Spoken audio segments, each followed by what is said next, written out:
I was recruited from Portland, Oregon, where I had actually retired, having run the airport there for and the seaport for 17 years. And the thing that really attracted me about coming to Salt Lake, in addition to Salt Lake itself, was the opportunity to be a part of building what is essentially a brand new airport.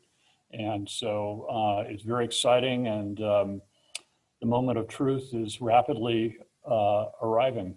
Tell me about that, right? Like the airport's opening soon, and that transition is going to be pretty abrupt. Well, it is.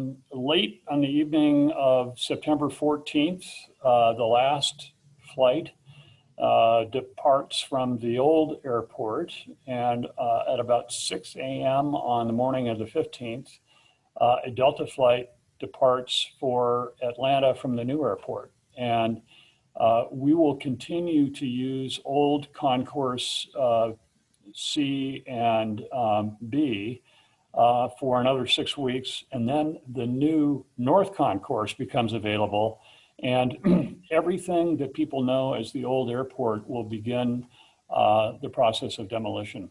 How long has this process been going to build this new airport? Has that been difficult trying to do it while maintaining the old airport? And how has COVID made that, thrown a wrench in those works? Yeah, I've been in the airport business for 20 years now, so lived through 9/11 and the recession of 2008. This is really, in many ways, much more challenging. It is a period that has given the airlines really the biggest financial hit in the history of commercial aviation. Been really extraordinary. But I think in some ways, it has made our job of building the airport and planning the future, because we still have another 4 years ahead of us, a little bit easier. On a typical day, this time of year in Salt Lake City, we'd have 30,000 people arriving at the front door, another 40 to 45,000 people who are just connecting, 15,000 employees here. So a small city, really. And opening with that traffic volume, a brand new airport was always going to be very daunting. And now we'll open with a substantially fewer number of passengers and employees. And honestly, it makes the opening a little easier. Now, having said that, we also took a deep breath when the depth of this hit to the bottom line occurred, when we really began to realize that this was way different. We sat down and talked with our partners about the second phase, and is there anything we could do that would improve matters? And originally, the idea was to maintain as many gates open as possible. So in other words, operate both the old airport and the new airport at the same time for several years.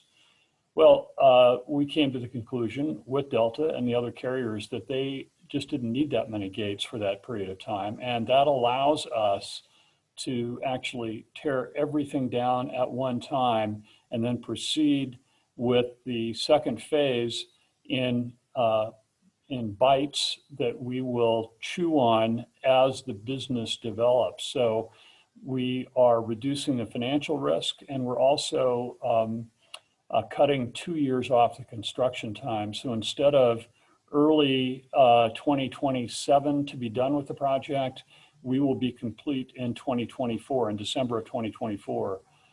So we really saved 2 years and up to $300 million. So we've taken advantage of obviously a difficult circumstance to do that.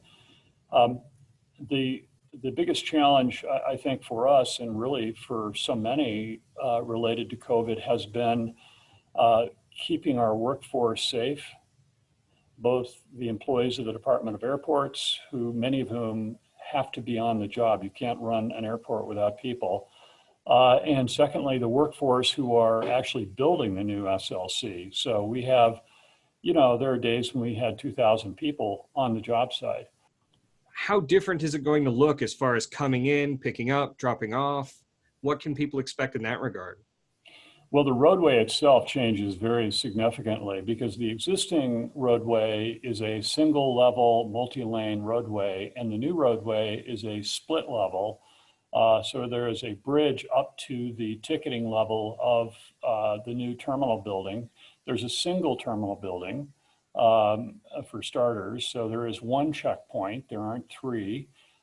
There is a 3,600 stall parking garage. The old one had 1,700 and used to fill regularly. And so we'll have adequate parking for people who want that. Tracks will come right up to the terminal building. And as I said, a single terminal building. Today it comes up to Terminal 1. And if you're a Delta passenger, you've got quite a hike on your hands after you've already arrived at the airport. So it'll feel very, very different. So overall, this is going to be just a really great experience for anybody traveling to cut down on all of the things that maybe the old airport had, the demand had outgrown for it. Yes, and I think, I'll just tip my hat to the old airport, and I am constantly surprised, I think, when people come up to me and they learn what I do, and they express their deep appreciation for the airport, the existing airport. And I think people have grown up with this airport, and it has served Salt Lake so incredibly well.